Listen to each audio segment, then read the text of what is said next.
Bienvenido a la Fundación para el Desarrollo de la Consciencia. Nuestra misión es elevar los niveles de consciencia en el ser humano.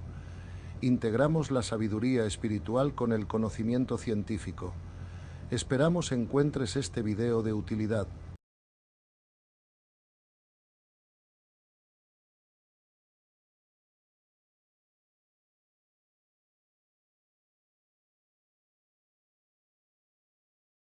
Sobre el tema de la abundancia, ¿verdad?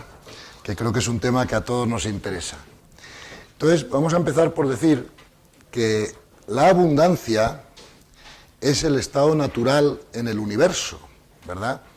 Y que por derecho natural, por ser seres humanos, pues nosotros deberíamos tener acceso a la abundancia sin ningún problema.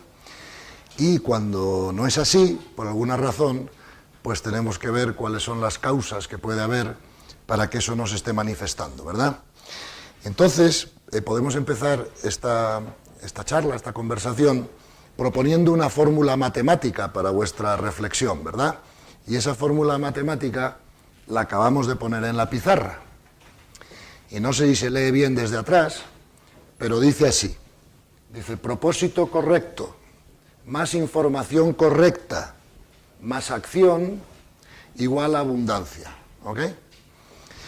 Entonces, a lo largo de este curso, vosotros habéis visto que hemos intentado presentar una realidad, ¿no?, sobre la vida, sobre el ser humano, que es un poquito diferente de la que nos había enseñado a todos nosotros la cultura, ¿no? Eso no es culpa de nadie, la cultura antes no podía ofrecer lo que no se sabía, pero hoy se sabe sobre el ser humano y sobre el universo muchas más cosas que vosotros habéis escuchado aquí a lo largo del curso, ¿verdad? Entonces, no os va a extrañar, una vez más, que cuando hablemos de abundancia, ¿verdad?, vamos a hablar de cuáles son los valores internos que tiene que tener cada ser humano, cada persona, para que según la ley del universo, y en concreto la ley de correspondencia, la abundancia sea algo natural e inevitable para nosotros, ¿ok? Quizá la cultura anterior nos hubiera dicho, oye, pues para ser abundantes, estar seguros de que tenéis que trabajar un montón ahí fuera, ¿no? Pero este nuevo paradigma, esta nueva manera de ver el mundo, como sabéis, vuelve a poner la importancia de las cosas dentro de nosotros y no fuera, ¿verdad? Para que, según la ley de la correspondencia y la ley del universo, vayamos pudiendo tener ahí fuera los resultados con los que nos vamos haciendo correspondientes, ¿ok? Entonces, otra vez más, tenemos que decir que la abundancia no es solo tener recursos, sino ser abundantes en general, ¿vale? Es algo que incluye los recursos, pero que no se limita a los recursos. La abundancia es una manera de ser, ¿no?, del ser humano, y va mucho más allá de que tengamos los recursos suficientes o necesarios para lo que queramos hacer, ¿no?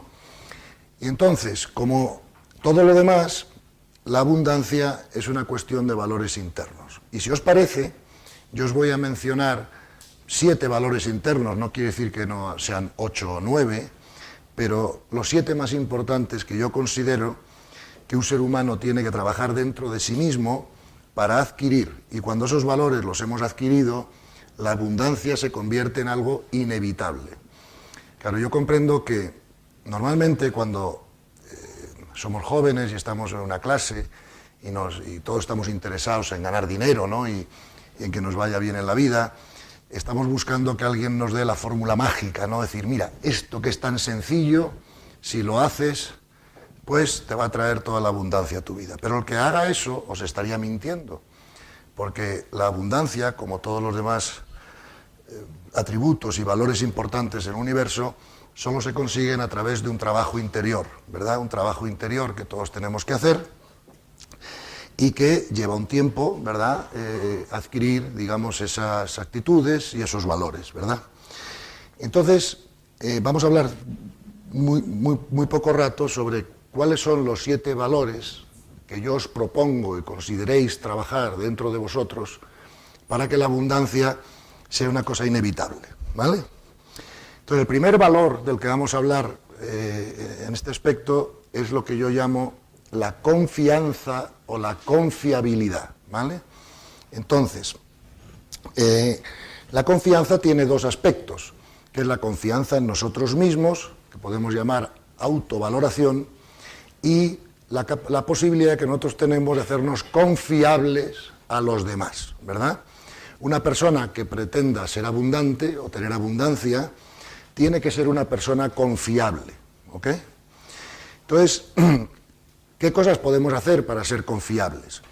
Pues, por ejemplo, podemos hablar de las cosas que no nos hacen confiables, para saber al menos las que tenemos que evitar, ¿no? Por ejemplo, las personalidades rígidas no son confiables porque en cuanto tengas un diferente punto de vista o una discusión o conversación o diálogo para planes, en cuanto se mueven un poco de su postura rígida, se produce alteración y eso no ayuda, ¿verdad?, a la confiabilidad.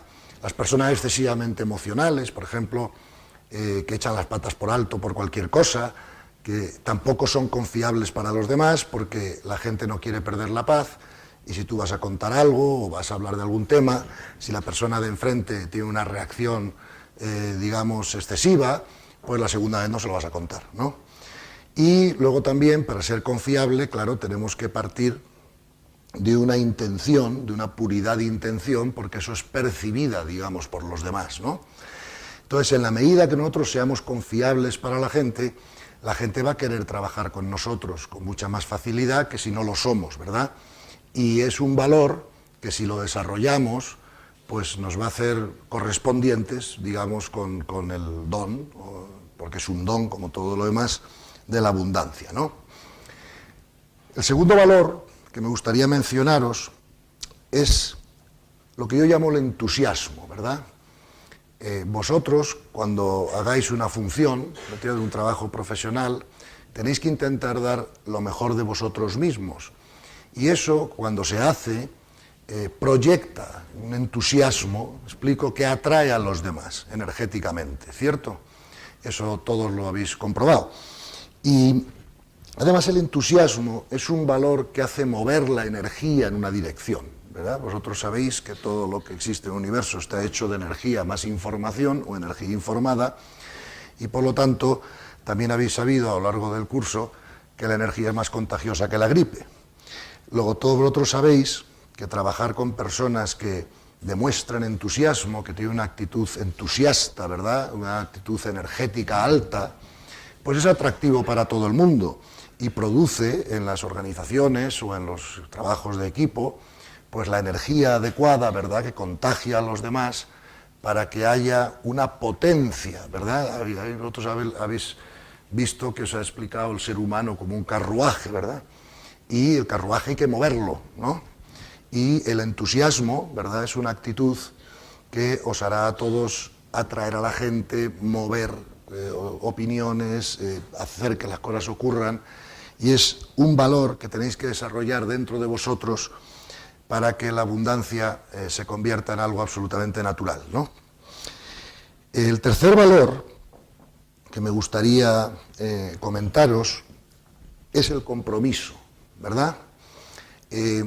Si nosotros no nos comprometemos firmemente con lo que estemos haciendo, no vamos con la ley del universo, ¿verdad?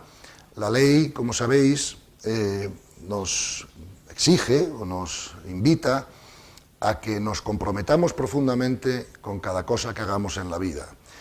Me da igual que sea el trabajo, que las relaciones personales, que las relaciones de pareja, que las relaciones de amistad. Si no somos capaces de generar el valor interno del compromiso, ninguna de esas cosas va a funcionar, ¿verdad? En esto hay normalmente una confusión con mucha gente, ¿no? Porque hay gente que piensa que el comprometerse con algo o con alguien realmente va en contra de nuestra libertad, ¿cierto? A esa idea que está muy extendida por ahí.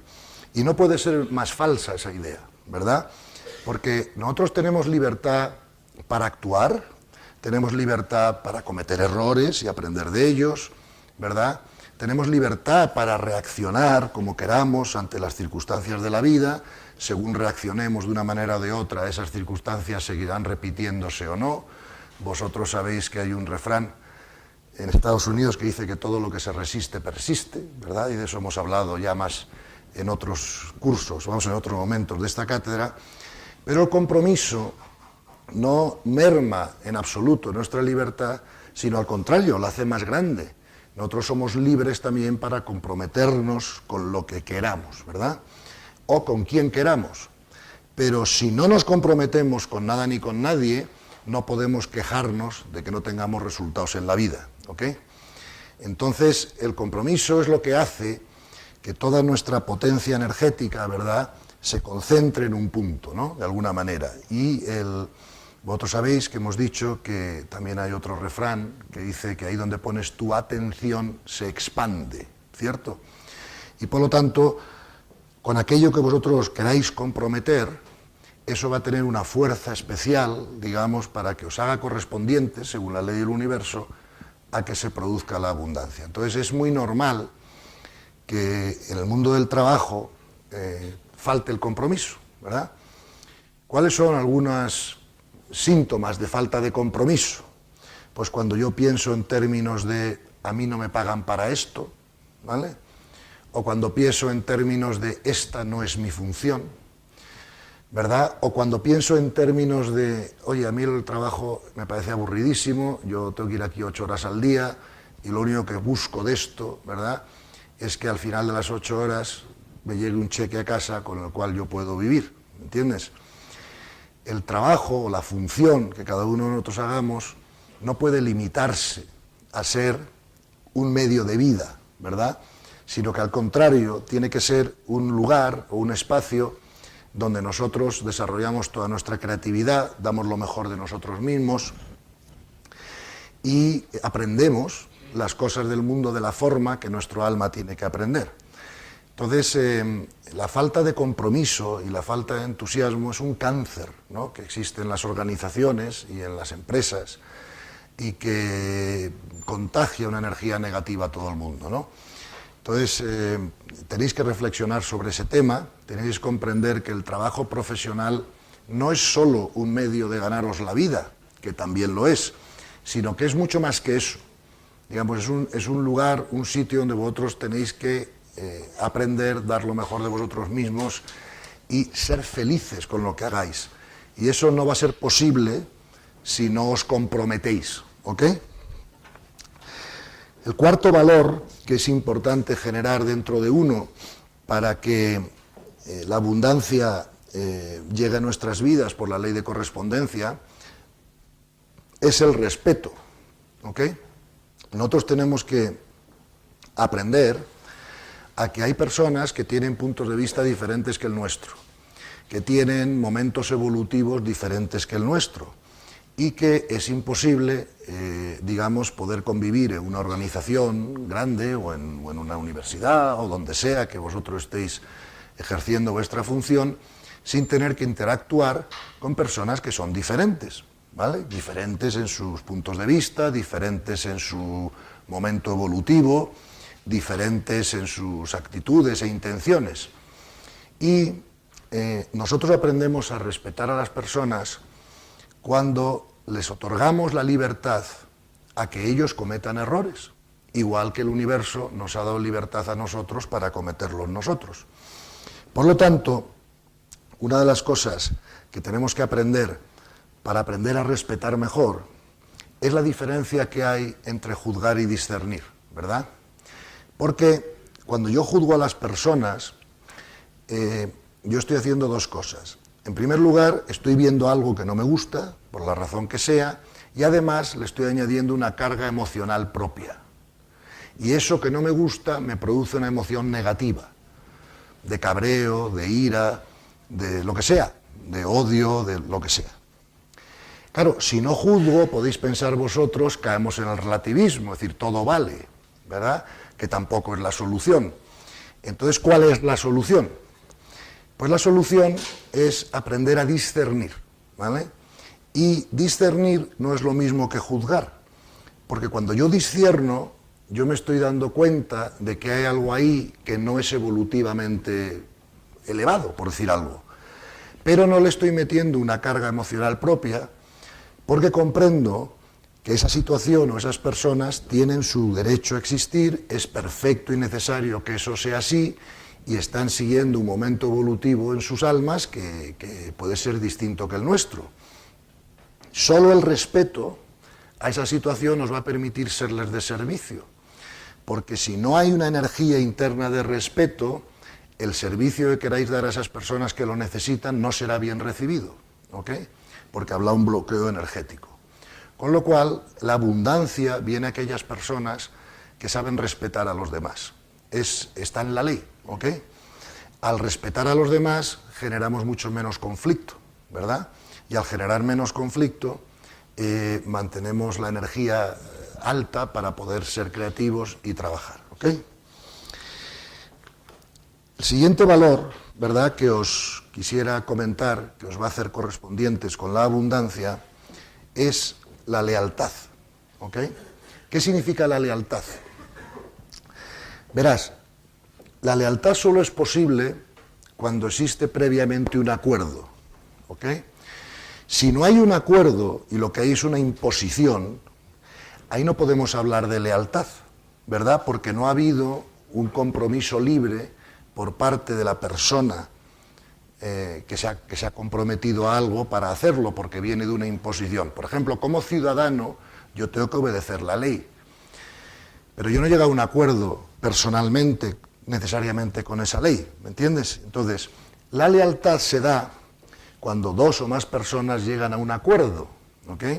Vosotros sabéis que hemos dicho que si cogéis los niveles de consciencia y cogéis la tabla más básica, ¿no?, que fue una de las que explicamos aquí, nivel 2, nivel 3, nivel 4, nos dimos cuenta que en el nivel 2 es imposible llegar a acuerdos, porque si tú intentas llegar a un acuerdo con una persona en nivel 2 de consciencia, esa persona solo va a respetar ese acuerdo mientras le siga conviniendo, y cuando no le convenga, pues se lo va a saltar sin ningún problema, ¿ok? Por lo tanto, los acuerdos solo se dan en el tercer nivel de consciencia. ¿Por qué en el tercero? Porque en el cuarto nivel de consciencia tampoco hace falta acuerdos. No hace falta acuerdos porque igual, así como en el nivel 2 no servirían para nada, en el nivel 4 no hacen falta. Porque cuando 3 o 4 personas del nivel 4 de consciencia se reúnen o hablan para tomar decisiones, toman decisiones por el punto de ley, ¿vale? El punto de ley, por ejemplo, imagínate que Gandhi y Teresa de Calcuta se reunieran para ver cómo iban a hacer algo en la India, ¿vale? No tendrían que llegar a ningún acuerdo, porque ni Teresa de Calcuta quiere esta parte de la tarta, ni Gandhi tampoco, ¿me entiendes? Ellos quieren simplemente ser de servicio. Y por lo tanto, los acuerdos que tomen o dejen de tomar, los tomarán por lo que llamamos el punto de ley, es decir, ¿qué dice la ley del universo al respecto?, ¿no? No hay un deseo personal de ningún asunto sobre el que haya que acordar una repartición. Por lo tanto, los acuerdos son necesarios en el nivel 3 de consciencia. ¿Por qué? Porque en el nivel 3 de consciencia hay suficiente nivel de consciencia como para poder llegar a un acuerdo y cumplirlo, pero no hay el suficiente nivel de consciencia para no querer nada para uno mismo. Y cuando nosotros tenemos una mezcla de intención en la que queremos obtener ciertas cosas, pero también queremos servir y colaborar con la sociedad, es cuando hay que llegar a acuerdos, ¿ok? Entonces, la lealtad es esa capacidad, esa actitud en la cual nosotros no vamos a romper unilateralmente un acuerdo si no estamos de acuerdo en romperlo, por así decirlo, las personas que han llegado a ese acuerdo, ¿no?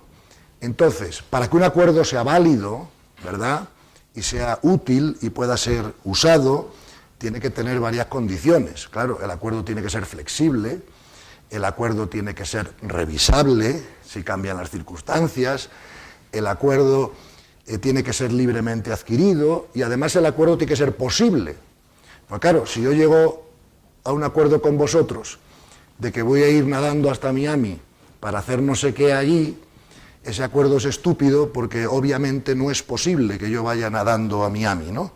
Me hundiré en mitad de la travesía. ¿Qué coño en mitad? Me hundiré al principio, ¿no? Con lo cual sería absurdo que yo acordara con vosotros irme nadando a Miami, ¿no? Por lo tanto, tenemos que aprender, para ser abundantes, tenemos que aprender a hacer acuerdos correctos, con esas condiciones que os he comentado, y además a respetarlos, ¿verdad? Eso además, ves cómo todos los valores encajan unos con otros, eso encaja con la confiabilidad.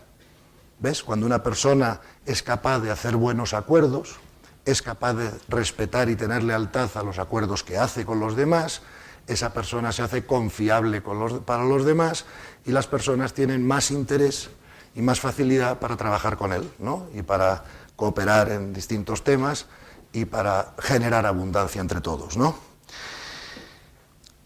Otra cosa muy importante, otro valor importante que os apunto, ¿no?, para generar abundancia, es estar abiertos al aprendizaje, ¿verdad? Tener en cuenta que la verdadera vida, la vida de verdad, para nosotros empieza cuando salimos de la zona de confort, ¿ok? Y salir de la zona de confort al principio da un poquito de vértigo, ¿no? Porque no sabes dónde vas a ir, ¿verdad? Es que yo no me puedo mover de esta jaula, perdona, esperamos, miro para abajo y no sabes dónde vas a ir cuando sales de la zona de confort, pero por otro lado es la que te permite aprender. Mira, en esto yo suelo poner un ejemplo muy tonto, ¿no? Pero yo había hecho mucho deporte cuando era joven, pero no había esquiado mucho en nieve, por la razón que sea, quizá porque vivo en Miami, ahí no hay nieve, y yo tenía una pareja que era esquiadora profesional. Y claro, un día fuimos con un grupo de amigos a esquiar a Colorado, en Estados Unidos, claro, y yo me encontré con que yo no sabía esquiar muy bien, sabía algo, pero no muy bien, y mi pareja esquiaba con una profesional, y claro, yo no iba a dejar que llegara antes abajo, ¿no? Eso era como imposible, ¿no? O sea, que somos así un poco machistas, eso no, ¿eh? Y entonces me tiraba para abajo por la cuesta, claro, no sabía girar, pero bueno, las piernas iban más o menos aguantando los baches, me pegué 800 tortas, pero en una semana aprendí a esquiar mucho, porque testé mis límites muchas veces. Recuerdo que venía en el grupo un amigo nuestro que tenía un poquito más de miedo, ¿no?, a las cuestas y eso, y bueno, no quería caerse, tal. Resultado, no aprendió a esquiar en esa semana, ¿verdad? Entonces, salir de la zona de confort, ¿verdad?, y testar los límites es una cosa que nos ayuda mucho a avanzar. Y significa además una pérdida de miedos, ¿me explico? Y como os hemos explicado en este curso muchas veces, lo contrario al amor es el miedo. Y toda trascendencia de ego, que es el crecimiento personal y espiritual, supone una pérdida de los miedos. Y os hemos explicado que hay 4 miedos básicos que siempre se me olvidan, pero bueno, el miedo a la muerte, el miedo a enfrentar, el miedo a la pérdida de algo valioso, y el cuarto siempre se me olvida. ¿Por qué no? ¿Eh? Eso. Joder, ya lo sabéis todo mejor que yo, qué gusto, ¿no?, de esta clase, ¿no? Y esos miedos los tenemos que ir perdiendo, ¿no? Y por último, os voy a mencionar el valor quizá más importante, ¿verdad?, para generar abundancia, que es nuestra capacidad de ser de servicio. Yo cada vez que hablo con alguna persona que tiene problemas con la abundancia, cuando charlamos, analizamos y vemos en profundidad, nos damos cuenta de que siempre hay una disminuida capacidad de servicio en esa persona, ¿no? Cuando nosotros generamos la actitud y la capacidad de ser de servicio, la abundancia está absolutamente garantizada por el universo. Es más, el universo nos garantiza que todos los recursos que nosotros necesitemos para ser de servicio a los demás siempre aparecerán. Fíjate que los maestros espirituales, cuando empezaban sus proyectos, sus labores de servicio, sin excepción, todos empezaban sin recursos, en la absoluta confianza de que los recursos llegarían, y nunca ha dejado de ser así. Ayer Nieves os explicaba, supongo, que muchas veces cuando estás liderando un proyecto, estás construyendo el avión mientras vuelas, ¿vale? hay veces que si esperamos demasiado, decir, mira, yo quiero tener el avión perfecto, los motores perfectamente diseñados, las alas pintadas, y cuando ya esté todo perfecto es cuando voy a empezar, eso ya es demasiado tarde, ¿ok? Entonces, yo os garantizo que si desarrolláis en vosotros la actitud, el deseo de ser de servicio, la abundancia la vais a tener siempre garantizada, por la ley de correspondencia, si queréis llamarlo de otra manera, por la añadidura de la que hablan los textos espirituales, ¿verdad? Y eso que yo no me creía cuando era joven, porque no comprendía cómo físicamente el universo podía producir la añadidura, ahora con la física cuántica y con la nueva visión de las cosas se comprende perfectamente, ¿verdad? Por lo tanto, la capacidad de servicio, ¿verdad?, es absolutamente vital para que nosotros tengamos garantizada la abundancia. Y el servicio se puede expresar de muchas maneras. Por ejemplo, no es una actitud de servicio que tú seas el jefe o el director de algo y que no estés dispuesto a poner un café como todos los demás. El servicio es algo que es una cosa interna, ¿verdad? Y en la medida en que tú estés interesado en la mejora personal y en el servicio que puedes dar a la gente con la que colaboras, tu abundancia estará garantizada por el universo. Porque ese es el propósito del universo y el universo os muestra la ley, ¿ok? Entonces, dicho o comentado cuáles son los 7 valores más importantes que nos van a llevar a la abundancia, digamos 3 o 4 cositas más que os van a ayudar en el camino de la abundancia, o al menos yo he visto que me han ayudado a mí en mi experiencia personal a lo largo de mi desarrollo profesional, ¿no? Uno de ellos es saber que los derechos que nosotros tenemos son un resultado de nuestro compromiso más nuestra acción, ¿verdad? Si no tenemos compromiso y no tenemos acción, no generamos derechos, ¿ok? Entonces, esto es importante comprenderlo porque muchas veces la gente parte del derecho antes de estar dispuesto a tener un compromiso y a actuar. Y eso es darle la vuelta a la tortilla y no comprender bien las cosas y además bloquea la abundancia. Nosotros tendremos derechos a esto, aquello, lo más allá, cuando nos hayamos comprometido con algo y hayamos trabajado, ¿vale? Hayamos desarrollado una acción, ¿ok? Bien. Otra cosa muy importante para hacernos correspondientes con la abundancia es que respetemos la relación entre la compensación que recibimos y la generación de valor, ¿vale? Una de las leyes universales es la ley de la compensación. Todos ofrecemos algo a los demás, todos tenemos derecho a recibir una compensación por eso que ofrecemos, ¿no? Muchas veces la gente no piensa en esos términos y la gente piensa, bueno, a mí que me paguen y que yo tenga la obligación de dar un valor a cambio de eso, pues no está tan clara, ¿no? Siempre que os paguen por algo y no hayáis generado el valor correspondiente a ese pago, estáis violando la ley del universo y tendréis dificultades posteriormente con la abundancia. O sea, nunca busquéis un ingreso gratis o un cumplimiento, explico, en el trabajo, porque eso va contra la ley del universo y contra la abundancia. Más bien pensar en estos otros términos. Yo tengo derecho, por la ley del universo, a recibir una compensación por mi función, pero solo tengo ese derecho si con mi función, ¿verdad?, estoy aportando un valor proporcional o equivalente a la compensación que recibo. Para que ello sea posible, tenéis que daros cuenta que entonces tenéis que tener alguna especialización, o sea, tenéis que tener algún valor que ofrecer a la sociedad, ¿vale?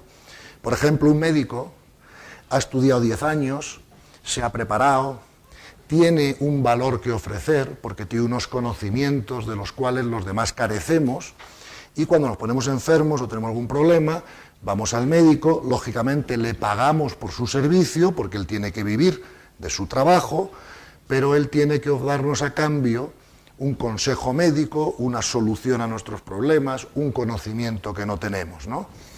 Ponte el caso de los profesores o catedráticos que hay en la universidad, vosotros venís aquí, ellos os dan su conocimiento. Por ejemplo, el profesor González Blasco, ¿cuántas horas ha tenido que estudiar? ¿Cuántas oposiciones ha tenido que hacer? ¿Cuántos artículos ha tenido que escribir para poder llegar a generar unos conocimientos internos que él os transmite a vosotros y os dan valor, porque vosotros aprendéis cosas que luego son útiles en la vida? Y por lo tanto, ahí se está respetando perfectamente el ley universo.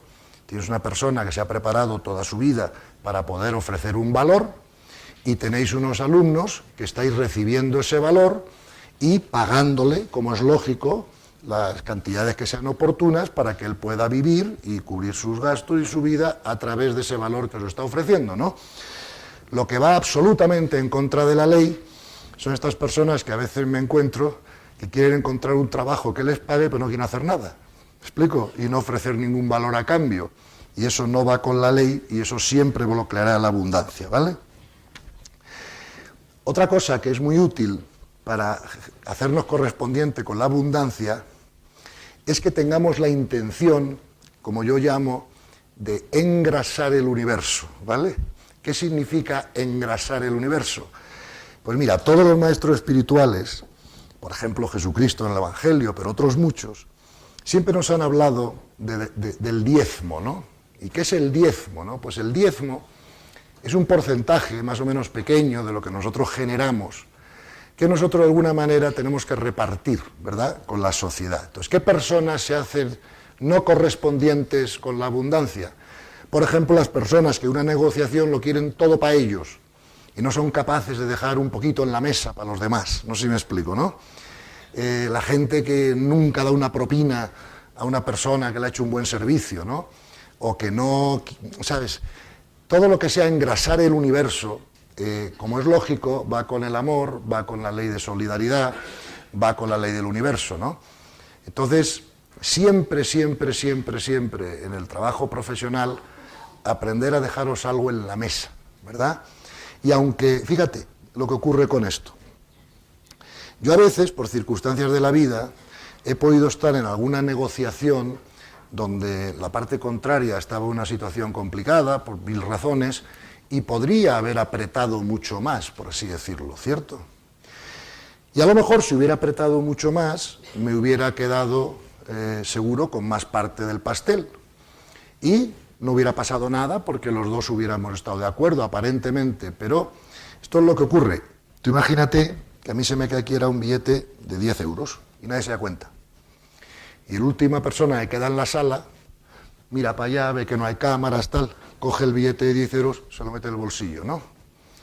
Y dice, uy, aquí no ha pasado nada, ¿cómo se dice? I got away with it, ¿cómo se dice en español? Me he salido gratis de esta, ¿no? Que decir, 10 euros.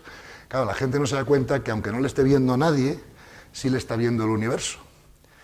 Y en la próxima ocasión que él tenga que ganar dinero, a lo mejor esos 10 euros le van a costar caros. ¿Me explico?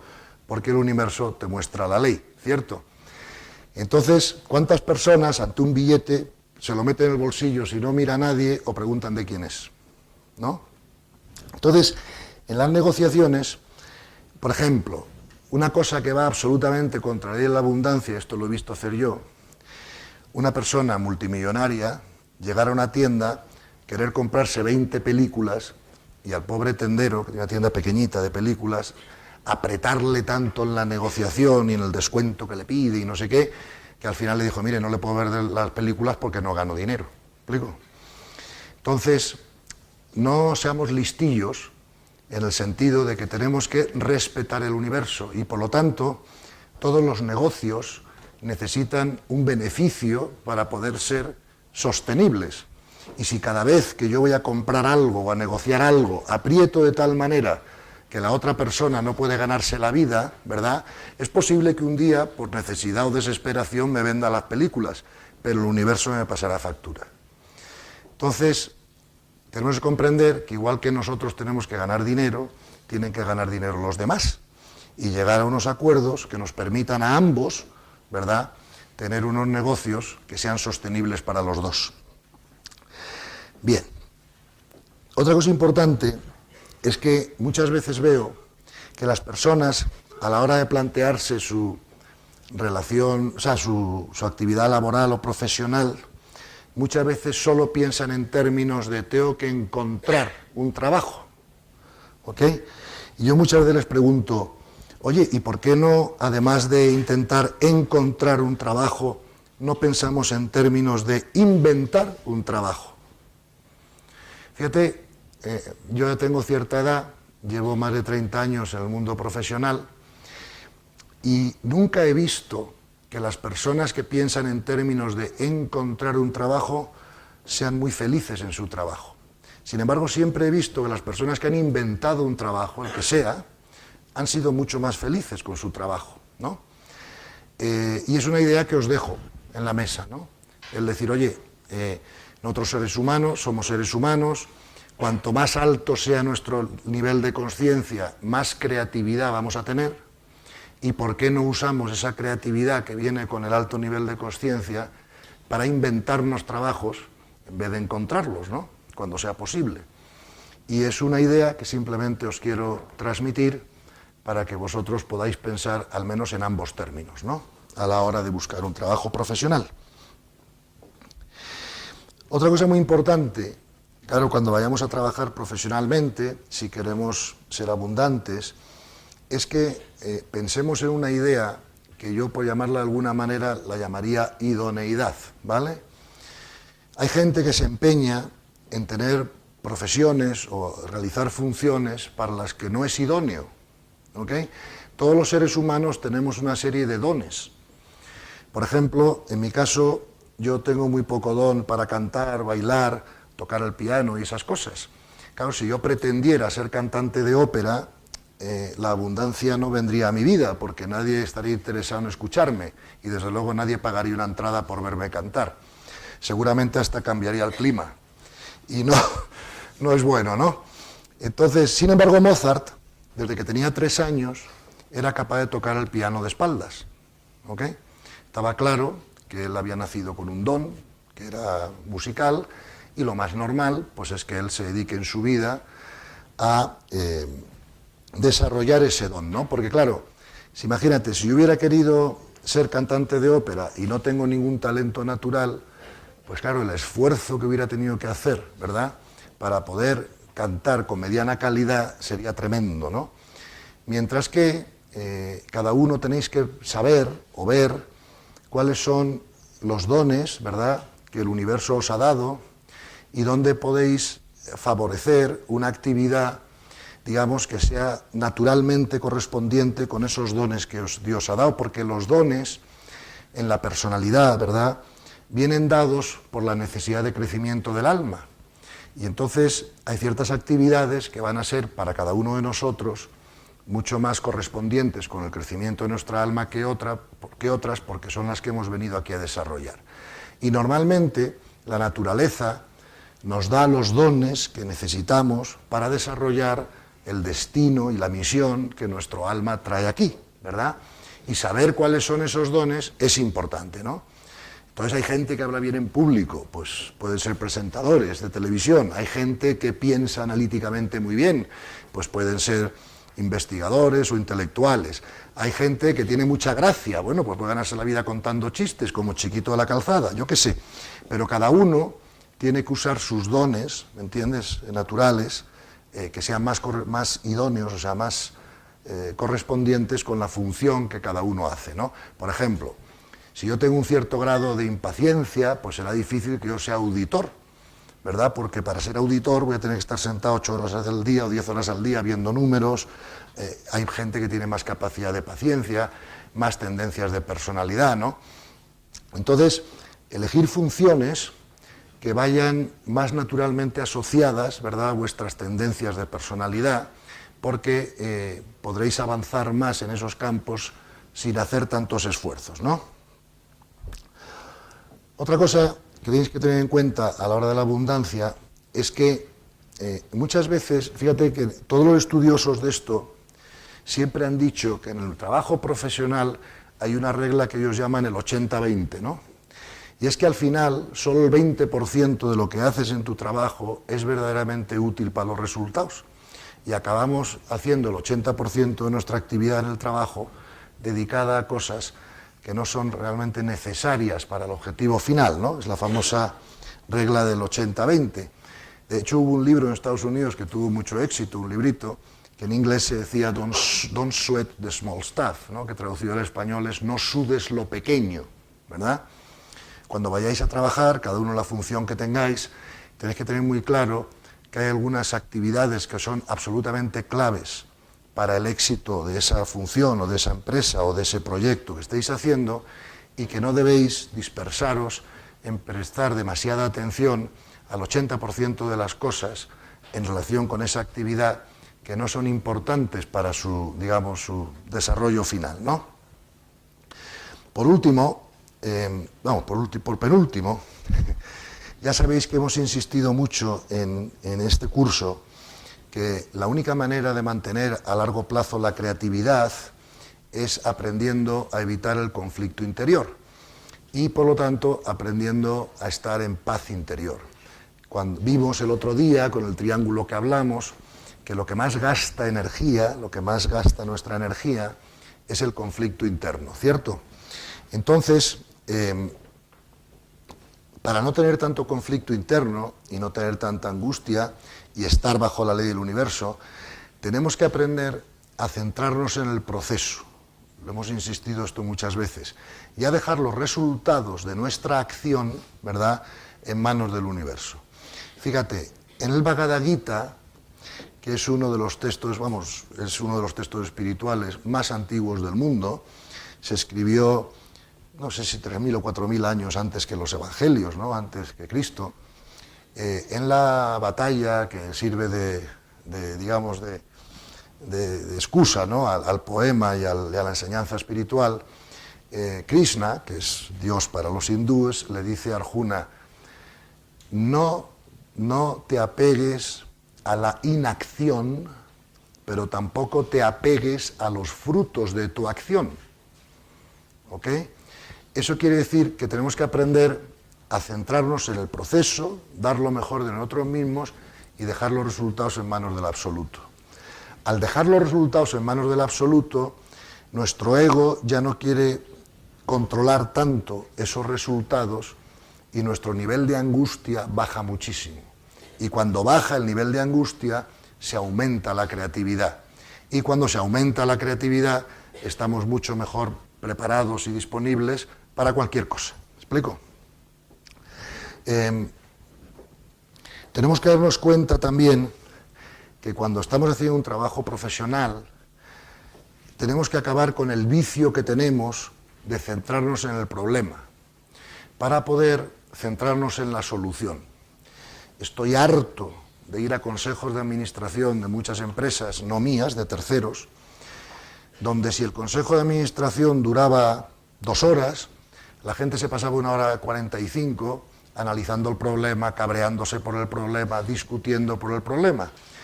Y ya cuando yo veía que todo estaba empezando a cansarse, les decía, bueno, ¿creéis que ya es hora de que empecemos a pensar en la solución?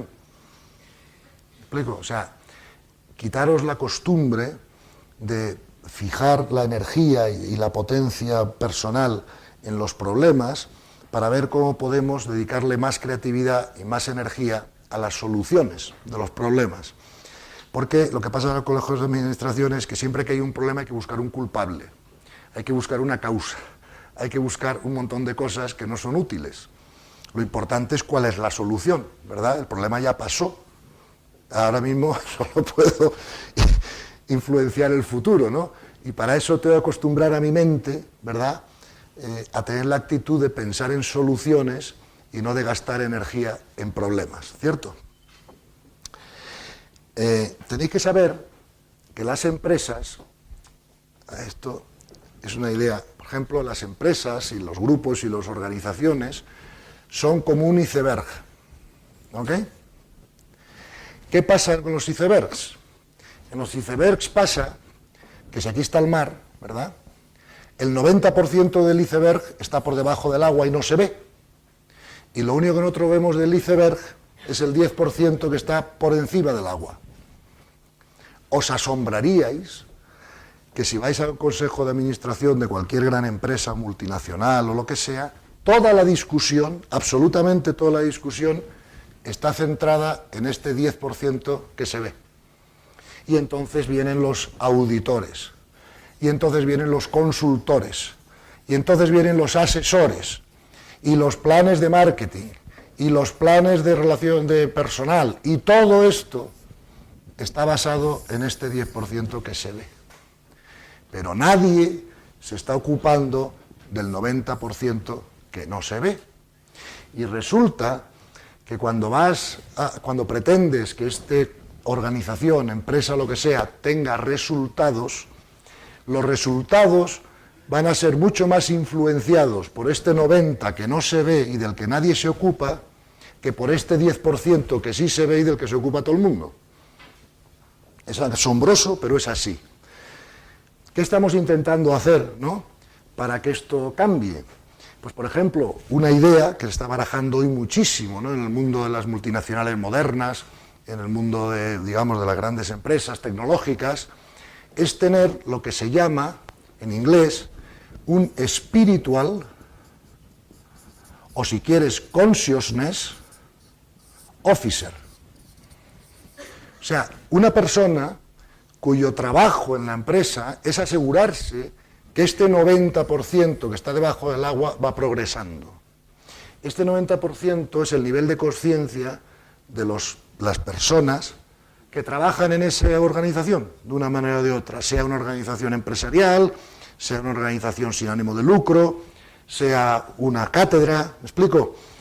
Este 90% no se ve, pero este 90% determina absolutamente este 10%. Fíjate, por ejemplo, cuando yo empecé a trabajar en Estados Unidos, yo monté mi propia empresa, cuando iba a fichar gente, yo hacía lo que hacían todos los demás, que es, a ver, currículums, este es máster en Harvard, este en Stanford, este tiene tal título, este tal, pues a este le ficho porque este es competente, no sé qué. Resultado, acabé fichando a algunas personas muy brillantes, pero que destrozaban la empresa. ¿Por qué? Porque eran muy brillantes en este 10% de arriba del agua, pero cuando ibas a trabajar con ellas, todo era un problema, un follón, siempre estaban comparando con los demás, no eran capaces de hacer el más mínimo acto de servicio por nadie en la empresa, no creaban buen ambiente, buena energía, y era un desastre. Entonces, con el paso del tiempo, cuando aprendí alguna de estas ideas, cambié mi manera de seleccionar personal. Y entonces dije, mira, si no tiene un título en Harvard, no importa, ya lo tendrá o ya se lo pagaré yo, o ya le enseñaré lo que tenga que enseñarle, pero yo ficho solo gente de alto nivel de conciencia. Estén más o menos preparados técnicamente, pero sobre todo, si no hay un alto nivel de conciencia, en mi empresa no entra. ¿Por qué? Porque yo en mi empresa, además de ganar dinero, quiero ser feliz. Quiero que las personas se desarrollen. Quiero que las personas tengan en su trabajo mucho más que simplemente un sueldo o un ganar dinero. Y las personas de bajo nivel de conciencia no me van a ayudar a ese propósito. Y por lo tanto cambié totalmente mis criterios de selección, ¿verdad? Como ahora los niveles de conciencia se pueden medir, pues claro, lo tenemos claro, ¿no? ¿Por qué digo lo del el ejecutivo espiritual o el ejecutivo de conciencia? Mira, cuando yo cuando decidí retirarme del mundo profesional y quise ya dejar de ganar dinero y dedicarme a intentar ser de servicio con estas ideas y explicarlas y tal, lo más fácil para mí fue vender mis empresas, fue salirme de lo que yo directamente estaba haciendo, y lo más difícil fue salirme de consejos de administración de terceras empresas. Me decían, es que si no vienes al consejo, la gente se pelea, ¿ok? O no se toman decisiones, o lo que sea, ¿no? Entonces, una de las cosas que estamos proponiendo a las grandes empresas es que en su consejo de administración tengan a una Teresa de Calcuta. No exactamente a Teresa de Calcuta, ¿me entiendes? Porque, claro, pero una persona de ese tipo, porque aunque esa persona no sepa absolutamente nada del negocio, ni le interese nada el negocio, ni esté ahí por dinero, en presencia de esa persona, por su energía, que todo contagia, todas las discusiones entre los demás mejoran. ¿Me explico? Se producen menos conflictos empresariales, a la gente le da vergüenza hacer el estúpido, claro, porque se dan cuenta que el otro lo va a reconocer, ¿no? ¿Entiendes? Y todos los procesos funcionan mucho mejor. Y estamos intentando poner de moda esta idea de decir que toda empresa tiene que tener un puesto alto ejecutivo cuya función sea velar por el nivel de consciencia y por la falta de conflictos y por la formación adecuada de los trabajadores de esa empresa. ¿Entiendes?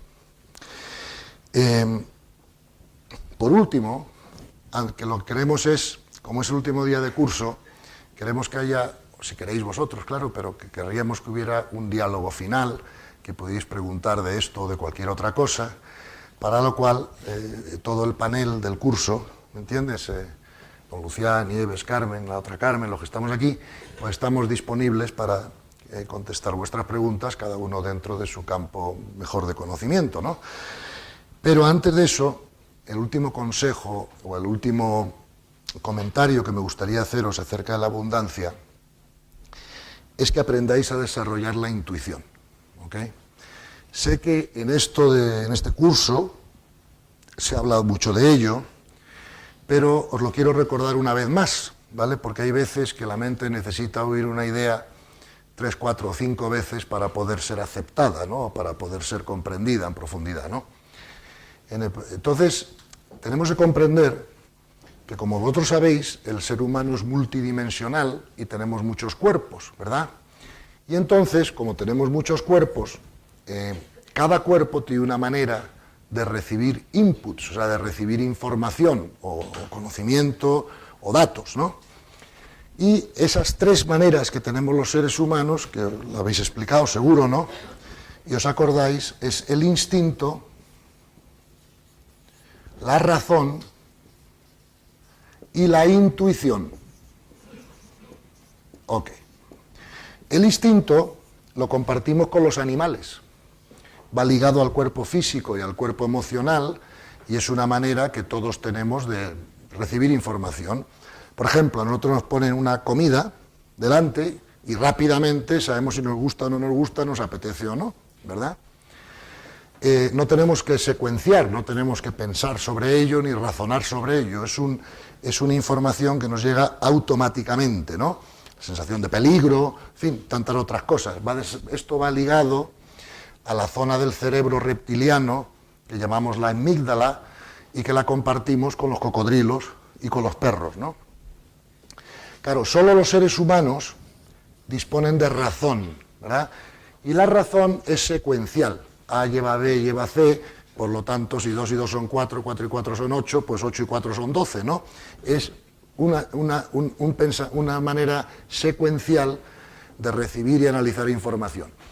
Entonces, el problema de esto, yo, por ejemplo, cuando fui a hacer el máster de Harvard, solo se centraron en esto. Y me enseñaron un montón de técnicas para usar mejor la razón. Por ejemplo, el árbol de decisiones. Que tú vas haciendo árbol, si decido esto, se abre aquí, se abre allá. O el famoso balance, ¿no? De ventajas, inconvenientes, resultado neto. Todo eso es usar la razón. Y yo recuerdo cuando era un hombre joven, acabé de terminar el máster de Harvard, yo en eso me encontraba como capitán general, ¿no? Y fue un poco lo que usé competitivamente con los demás para salir para adelante en mi negocio. ¿Qué pasó? Pues sí, salí para adelante, pero me costó un esfuerzo, ¿entiendes? Y una energía impresionante, ¿no? Con el tiempo comprendí que nosotros tenemos otra manera de recibir y procesar información, que es la intuición. Esto va ligado a la mente, pero la intuición va ligada al alma, ¿ok? Es más, cuando nos muramos y el alma se desprenda, por así decirlo, del cuerpo, el alma no tendrá instintos ni razonará, el alma intuirá. ¿Me explico?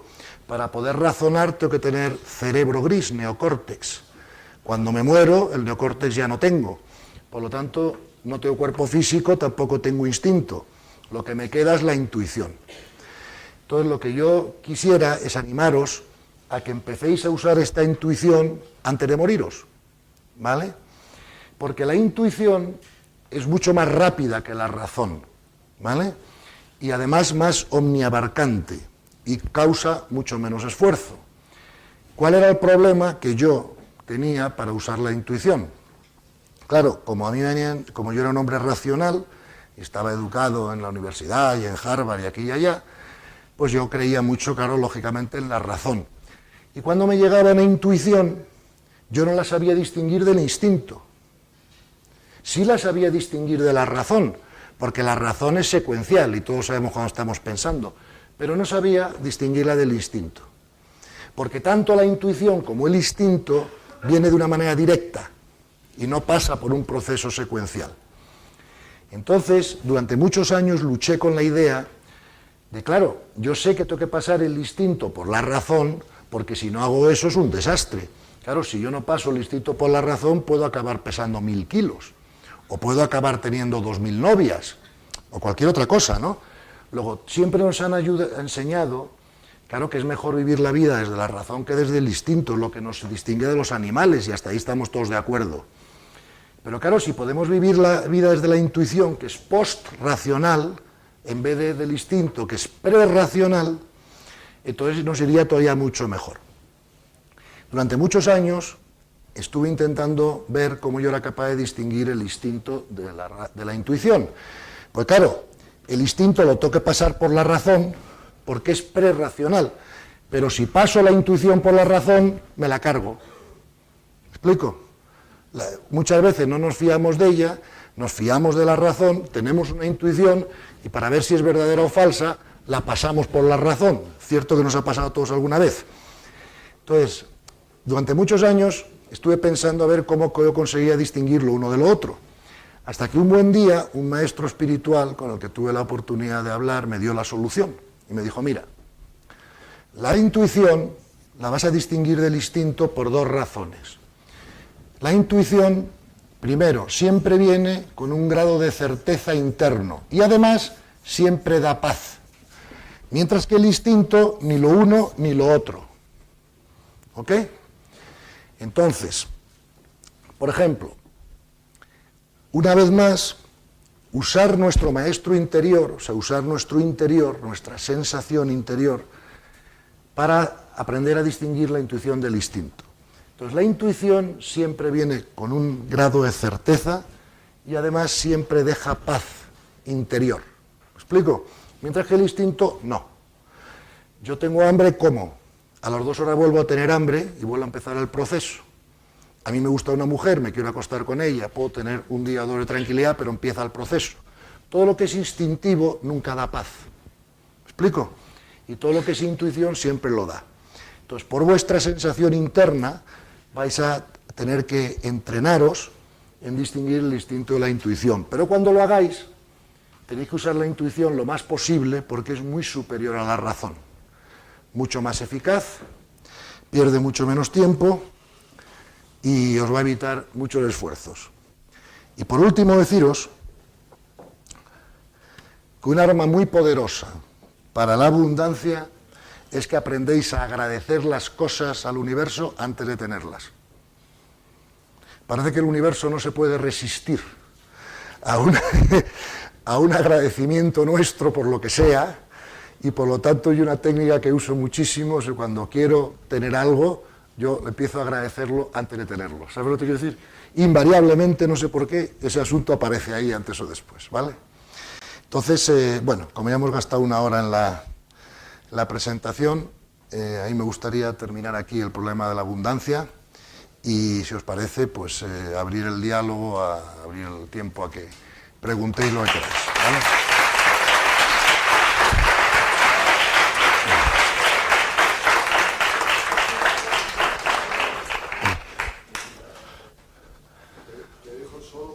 No, subiros. Ahora ya, o sea, lo que querría, vamos, si os parece bien, si os da la gana, pero ya hemos, digamos, terminado lo que es el curso o la presentación del curso. Se os ha dado o se os ha intentado dar mucha información en muy poco tiempo y al menos si yo fuera vosotros, yo tendría alguna duda en la cabeza o tendría alguna cosa que me gustaría, no sé, comprender mejor o debatir o discutir o preguntar, ¿eh? y si os apetece hacerlo, y si no, pues hacemos otra cosa, ¿no? Espera, me voy a quitar esto, porque ahora para las preguntas tenemos que pasar el...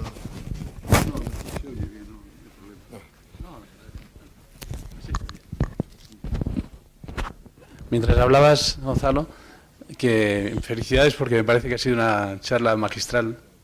Pues pensaba que una historieta de las herramientas, ¿no? En un taller de carpintería estaban discutiendo las herramientas sobre quién sería el jefe, ¿no? Y querían desbancar al martillo porque era demasiado contundente y se ofreció la sierra para ser la jefe y dijeron, tú no, porque pegas cada golpe que nos dejas a todos pues mancos y mutilados, ¿no? Y luego se ofreció la lima. Dices, pero si tú no eres nada tierna, tú eres pues arisca y nos haces daño. Y luego se ofreció el tirabuzón, y entonces dijeron, no, tú das tantas vueltas que nos mareas a todos, no eres claro, no eres sencillo, no eres no sé qué, ¿no? Y así fueron discutiendo con otras herramientas que me salto, ¿no? Total, que llegó el carpintero y cogió el martillo, cogió los clavos, cogió la sierra, cogió la lima y usando lo que llamaban defectos ellos, que les imposibilitaba para la convivencia, para un trabajo en equipo, supo transformar aquellas cualidades en hacer una silla impresionante, una obra de arte, ¿no? Bien, esto une un poco lo que estás diciendo de la abundancia a un liderazgo que es un poco transformar una caja de grillos en un equipo, es decir, bien, es la idea que se me ocurría, una de las ideas para que comentaras si quieres.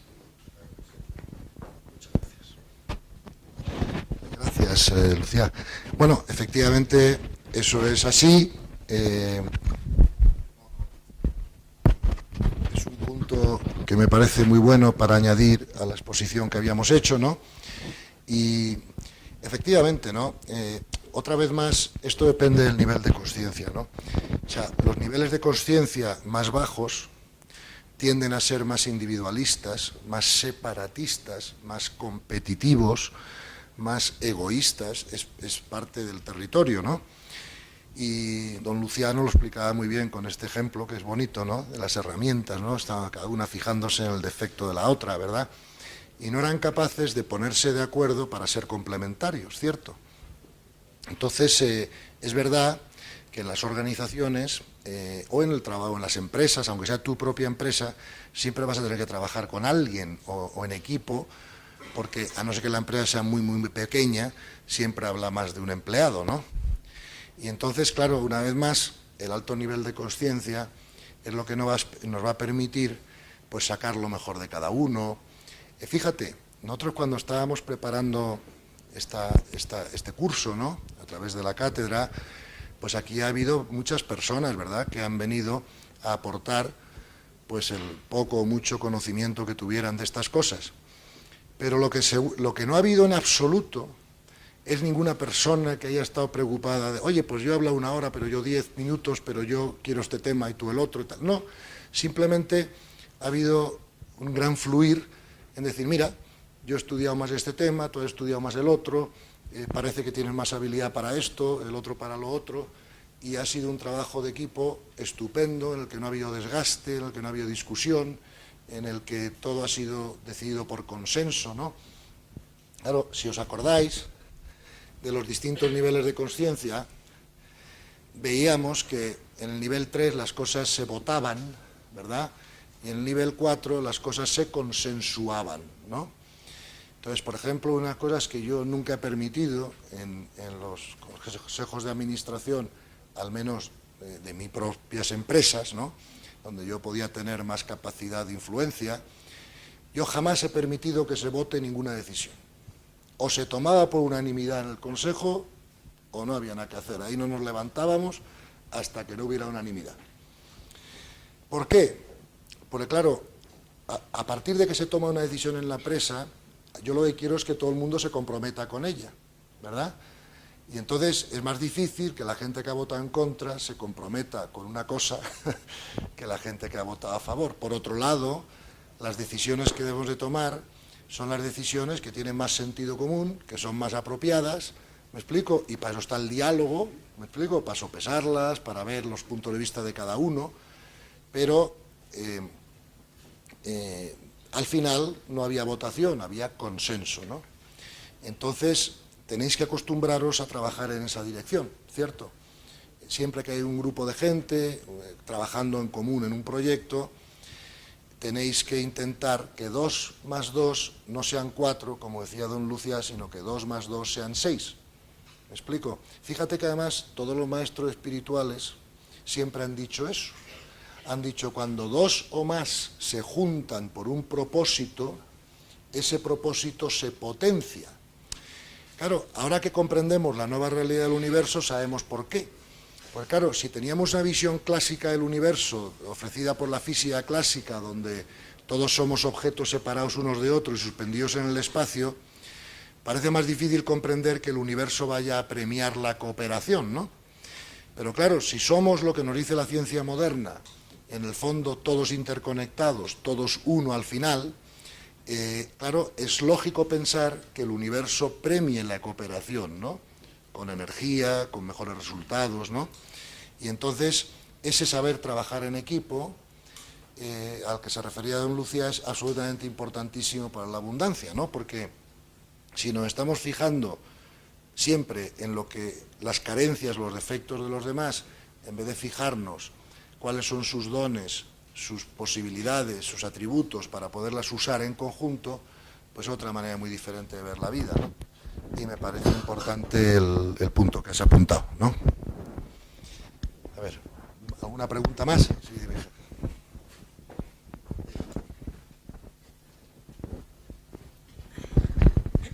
Bueno, más que una pregunta, me ha parecido muy interesante cuando se ha dicho qué dones tenemos para elegir una profesión. Aquí estudiáis todos lo mismo. Y yo tengo la suerte de compartir este aula con vosotros, gracias a la oportunidad, porque no soy universitaria, soy trabajadora, trabajo en Carrefour hace unos 15 años y nunca he tenido la oportunidad de asistir a la universidad. Gracias a vosotros esto ha sido posible.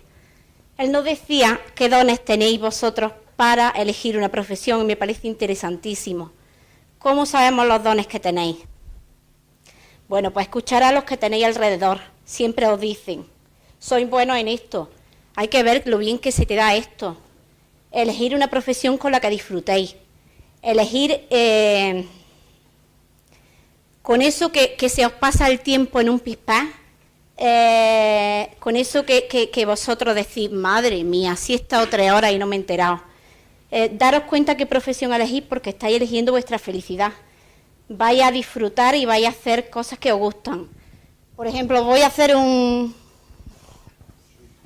Es mi hija, sé que no le gusta llamar nada la atención, no quiere pasar siempre desapercibida. Pero si es una buena alumna. Gracias. Ella estudia económica, yo no comprendía, yo decía económicas, qué profesión más aburrida. Y dije, bueno, estupendo. Pero su don es cantar. Canta, que es una delicia. Y yo decía que tendrá que ver esta niña el don que le ha dado Dios con la profesión que ella está, con los estudios que está haciendo. Y digo, no entendía yo, porque yo ya llevo viendo esto como unos 10 años. Ya llego investigando muy poquito a poco, por el trabajo, por la familia, pero muy poquito a poco, pero ahí voy, ¿no? Y yo decía, ¿qué tenía esta niña, qué tiene que ver su don con que canta y aparte tiene un carácter, es dulce, es una maravilla de niña? ¿Qué tiene que ver con los bancos? Efectivamente, ha trabajado un mes en un hotel y ha dicho, mamá, no soporto estar encerrada en un sitio un mes seguido. Digo, creo que yo ya lo sabía. Y luego me ha dicho, dice, mamá, lo mismo monto una empresa de eventos, de cantar, de bailar. Y digo, vale, gracias universo por decirme por dónde va el camino. Yo creo que vais. Así que de verdad vosotros aprovechar vuestros dones que tenéis muchas posibilidades. Escucharos, escuchar a los amigos, escuchar a familiares y escuchar vuestro corazón por dónde vais.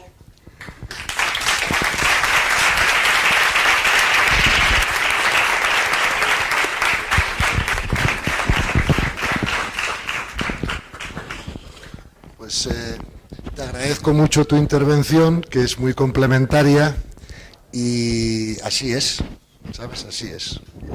Ten en cuenta que al final cualquier actividad profesional que realicéis os va a llevar un número de horas a la semana importante, porque primero tenéis que haceros competentes en ella, luego tenéis que desarrollarla, y al final, como bien decías tú, pasar 10, 8, 9, 12 horas al día en algo que no te ilusiona, que no te...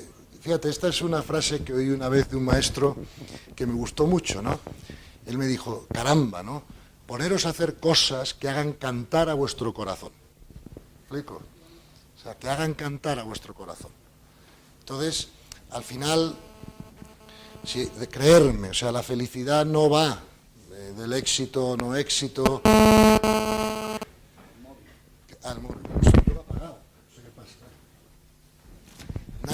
Nadie puede comer 12 veces al día, ¿me explico? Ni hace falta tener 16 coches, con uno bueno basta, ¿no?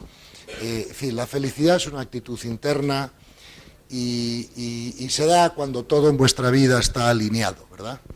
Y una de las cosas a alinear es precisamente a lo que tú te referías, ¿no?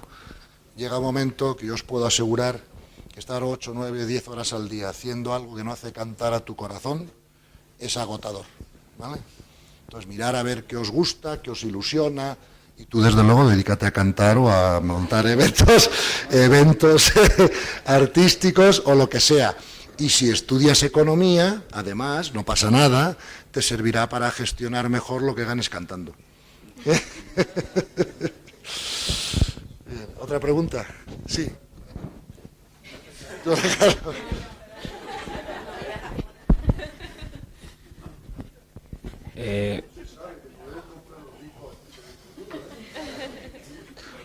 Gonzalo, muchas gracias por tu exposición.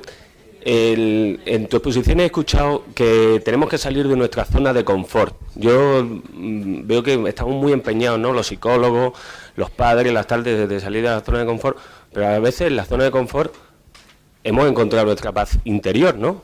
Cuando encontramos nuestra paz interior en esa zona de confort, ¿qué propones? ¿Que tenemos que seguir saliendo o qué, no?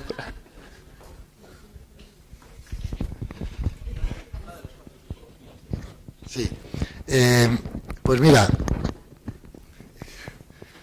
muy buena pregunta, como siempre, gracias. Vamos a ver.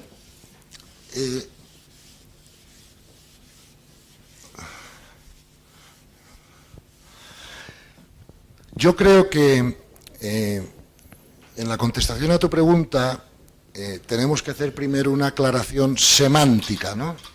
Porque cuando hablamos, mira, por ejemplo, cuando yo pronuncio la palabra alma, hay mucha gente que entiende cosas diferentes por la palabra alma, ¿no? De la misma manera, cuando pronuncio la palabra paz, ¿verdad? Podemos entender muchas cosas diferentes sobre la paz, ¿no?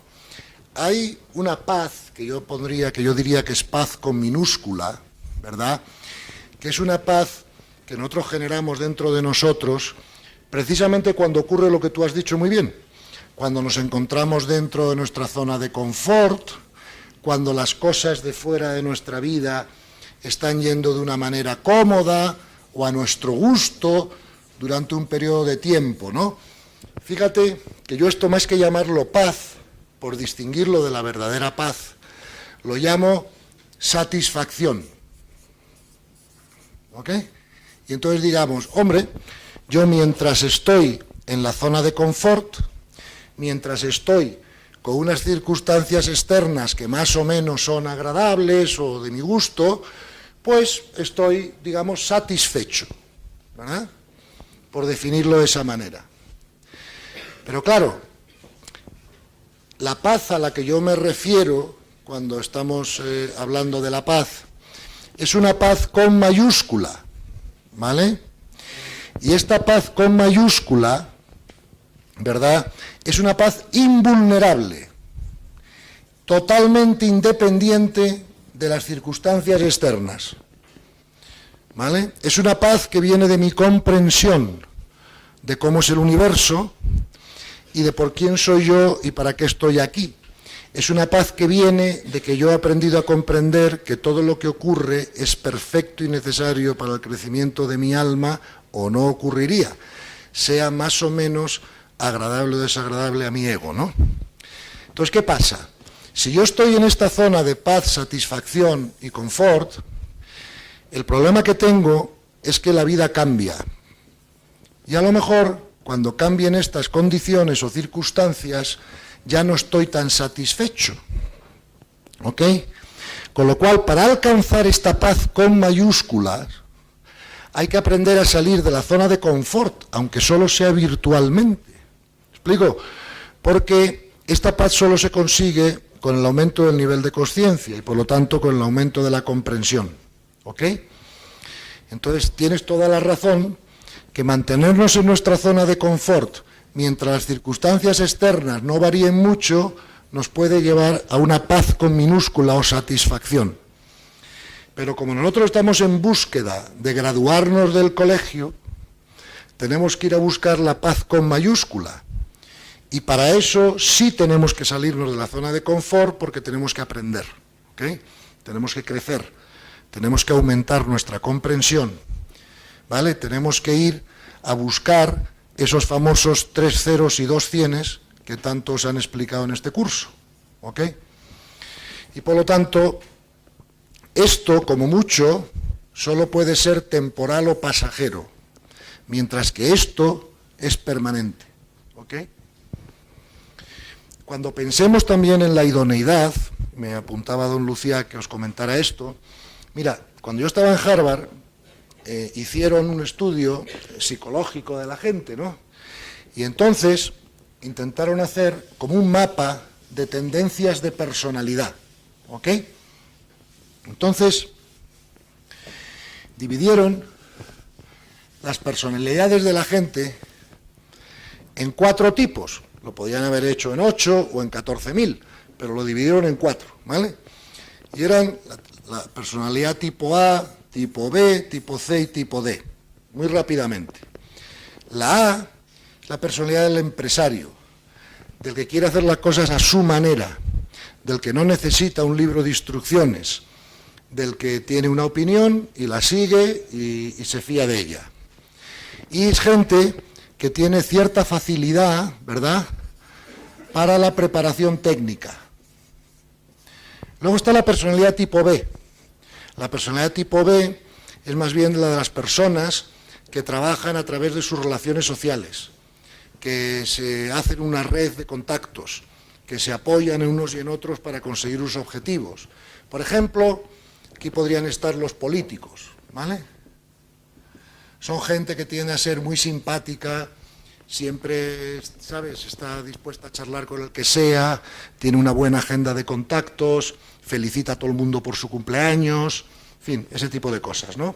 Mantiene su red de contactos sociales y suelen tener más dificultad para la preparación técnica, porque su don está más bien en las relaciones sociales y en las relaciones con otras personas. Luego tenemos las personas tipo C, que son personas que tienen una personalidad muy constante, paciente, ¿me entiendes? Es un poco como los motores diésel, ¿vale? No son tan torrepris como la gasolina, pero duran más kilómetros, ¿no?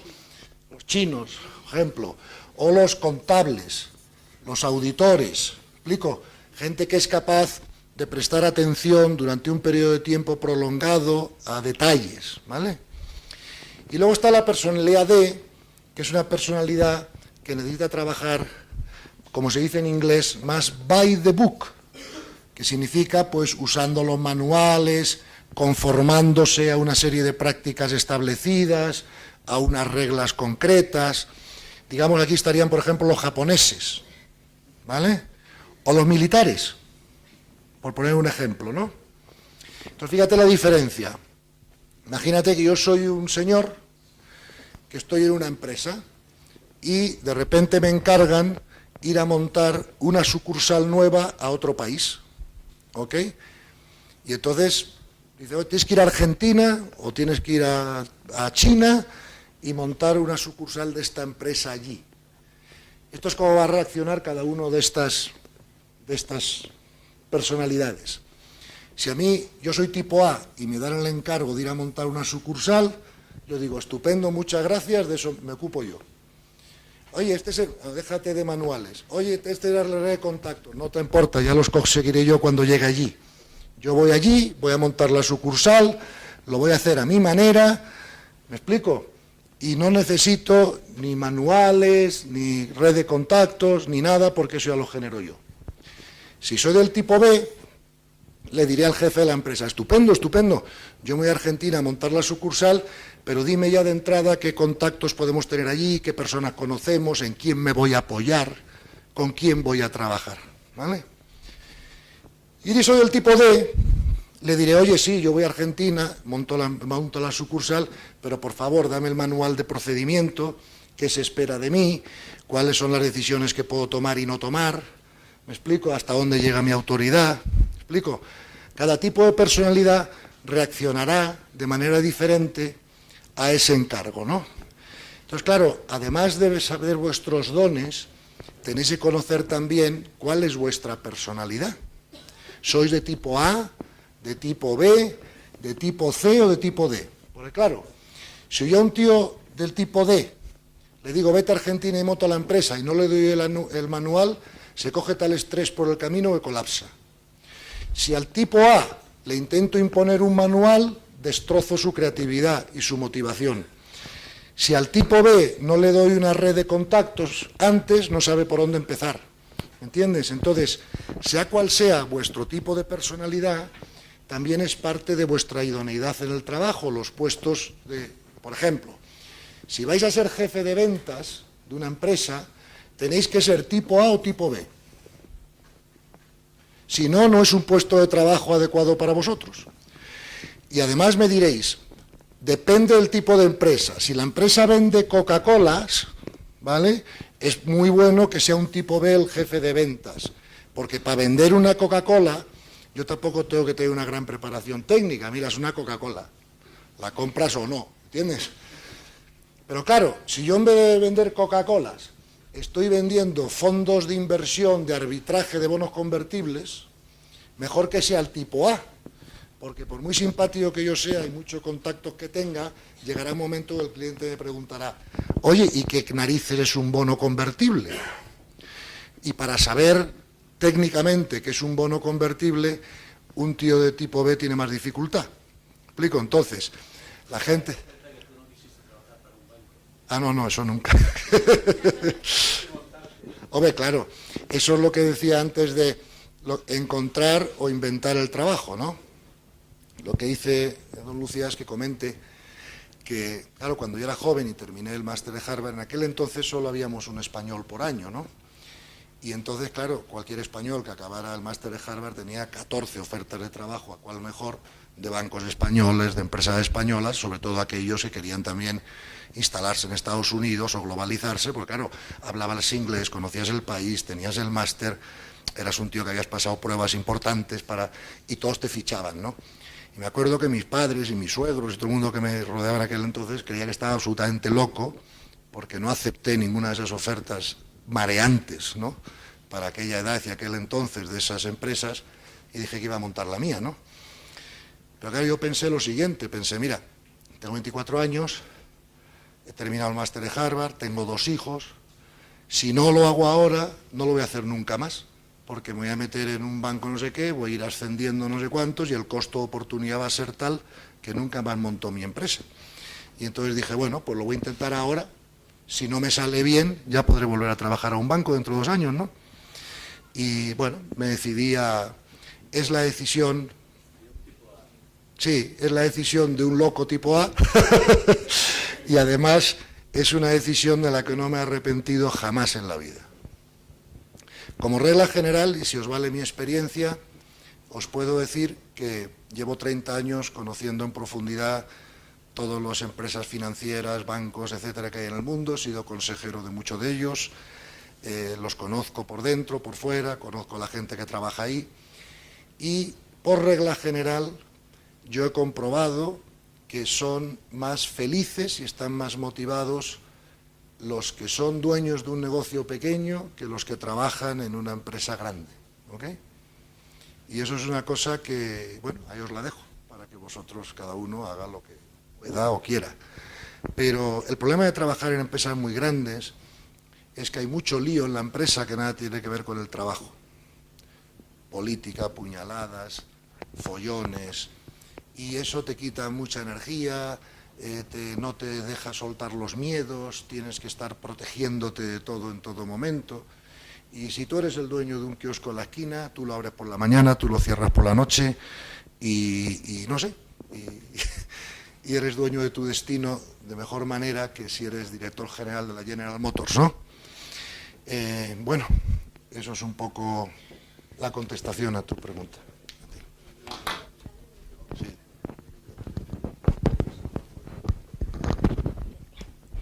Bueno, pues yo te quiero hacer una pregunta porque yo no he estado trabajando en tantos bancos y en tantas empresas como tú.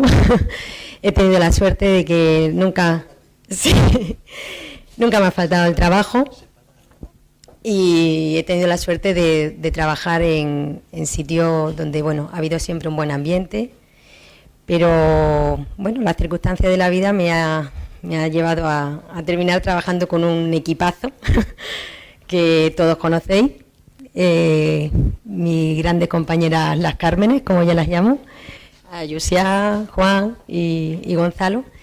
Y bueno, pues es verdad que nunca hemos tenido lo que has dicho, ¿no? Que discutir nada, siempre se ha decidido todo por acuerdo y bueno, creo que el resultado es evidente que estamos a gusto y felices, ¿no?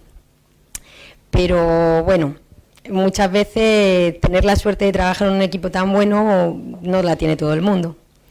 Entonces tú has hablado ahí de niveles, que bueno, que a partir del nivel 3 pues se podían llegar a acuerdos y demás. Pero no todos los miembros de un equipo, muchas veces, que más que un equipo son un grupo, como ayer estuvimos hablando, hay gente de nivel 2.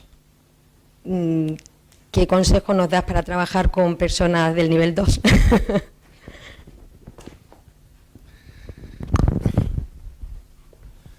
Vamos a ver, el consejo que os doy para trabajar con personas del nivel 2 es que lo evitéis a toda costa. En la vida,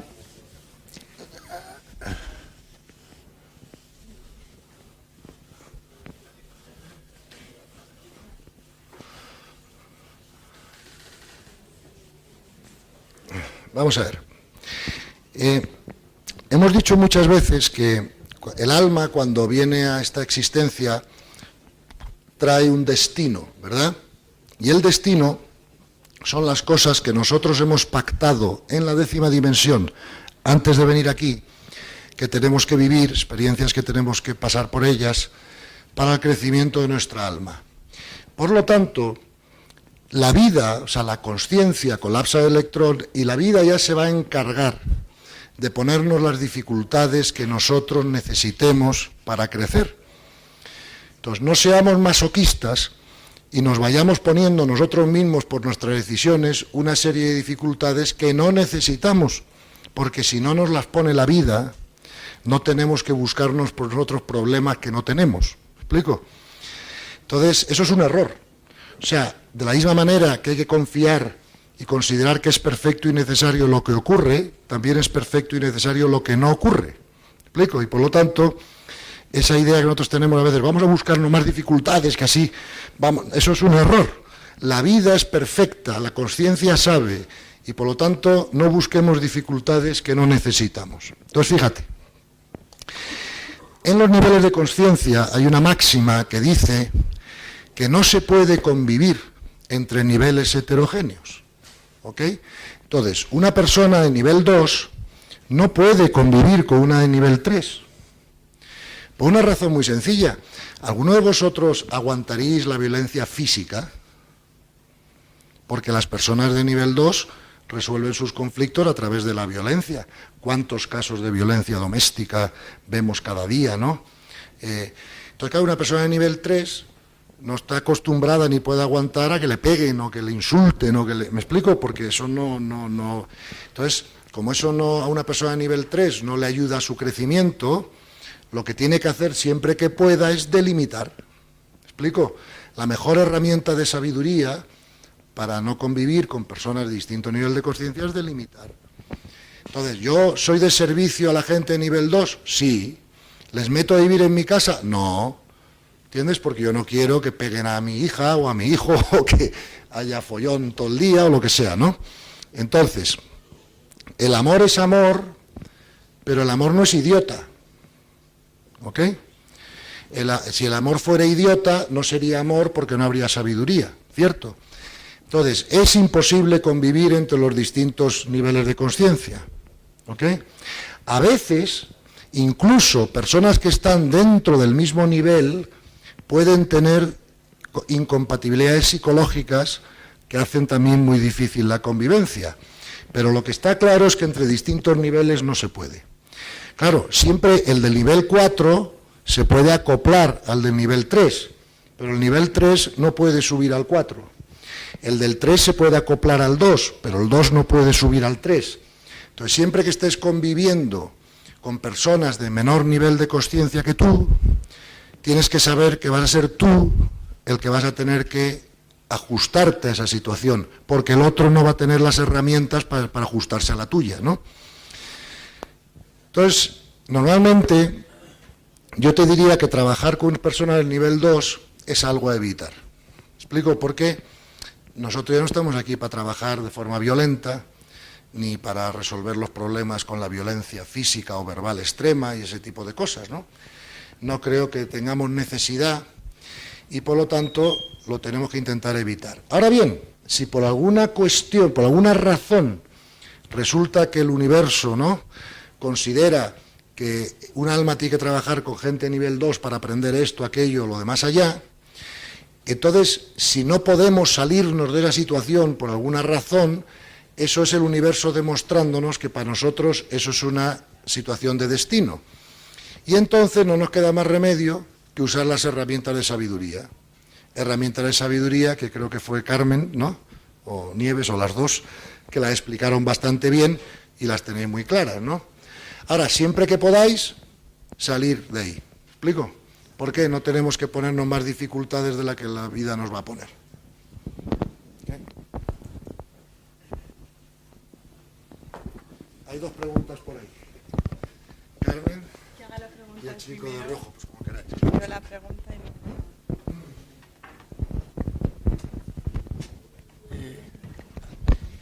Bueno, yo era dos cosillas como un poco críticas del curso, pero no en torno a críticas, pero no sé ahora cómo expresarlo. Una, por ejemplo, era de que, vale, con este curso nos hace ser más conscientes y con ello llegamos a la felicidad porque nos conocemos a nosotros mismos, nos vamos desarrollando, sabemos cómo funciona el mundo, que no tenemos que ir como de forma mecanicista haciendo un rol. Pero luego también está la otra corriente que, bueno, no es que sea otra corriente, pero como que siempre se ha dicho de que la persona ignorante vive feliz, la que desconoce realmente cómo están estas cosas. Es como esa pregunta. Y luego, por otro lado, a ver cómo lo expreso. También todo el curso girando a ganar conciencia y a como tener más verdad de la realidad en la que vivimos. Y me viene mucho a la mente, pues, como este influyente filósofo alemán del siglo XIX, que no quiero entrar en su ideología, pero que era Marx, pero básicamente él criticaba a todos los pensadores y a todos los filósofos porque veía como todos eran capaces de describir un poco la realidad, pero ninguno se atrevía a transformarla, que es como, ¿qué hacemos? Aceptamos esto, aceptamos las circunstancias para vivir más para vivir más satisfechos con lo que estamos viviendo, pero nos quedamos quietos y luego la gente que realmente vive, no sé, puede vivir cómoda, pues sí puede plantearse, bueno, pues esto lo acepto y tal, pero la que tiene una circunstancia en la vida que no les permite ni siquiera pararse a pensar, esa gente no decide, pues voy a estar satisfecho, voy a vivir la vida que me ha tocado y ya estar consciente en ello. Digamos que como nosotros que sí tenemos la posibilidad de darnos cuenta de esto, pues también hacer algo para la gente que no puede, por las circunstancias que ha tenido. Gracias.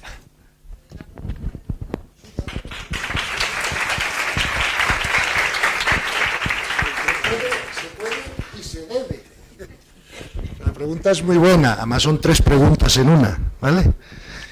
Vamos a intentar contestarte las 3, ¿vale? La primera pregunta tuya es, ¿por qué da la sensación que cuando una persona es, has dicho, ignorante, puede ser más feliz, ¿vale? Vamos a ver.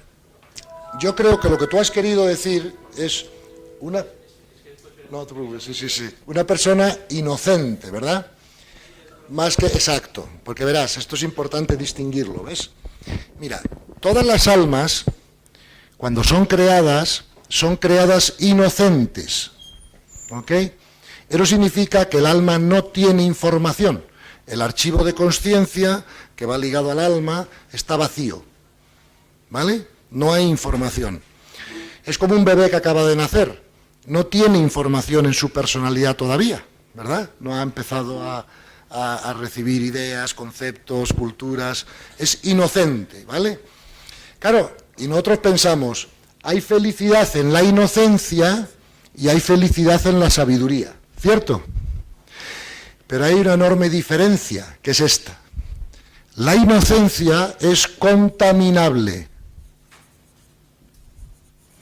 pero la sabiduría es no contaminable. Además, como decíamos antes en la pregunta de José Antonio, claro, la inocencia es feliz hasta que se tuercen las cosas. ¿Me explico? Y además, nosotros, para pasar de la inocencia a la sabiduría, tenemos que pasar por distintos grados de ignorancia. No se puede hacer de otra manera. Y donde está claro que no está la felicidad es aquí, en la ignorancia. La felicidad está en la sabiduría. Y está también en la inocencia, pero entonces yo no lo llamaría felicidad, lo llamaría, lo que hablábamos antes, satisfacción. ¿Ok? A lo mejor un bebé cuando tiene mucho hambre no está tan feliz y por eso llora. ¿Me explico? Mientras que un sabio con hambre, primero, un sabio nunca tendrá hambre y segundo, tenga lo que tenga, será feliz. Con lo cual, es un proceso de la inocencia a la sabiduría, pasando por distintos grados de ignorancia.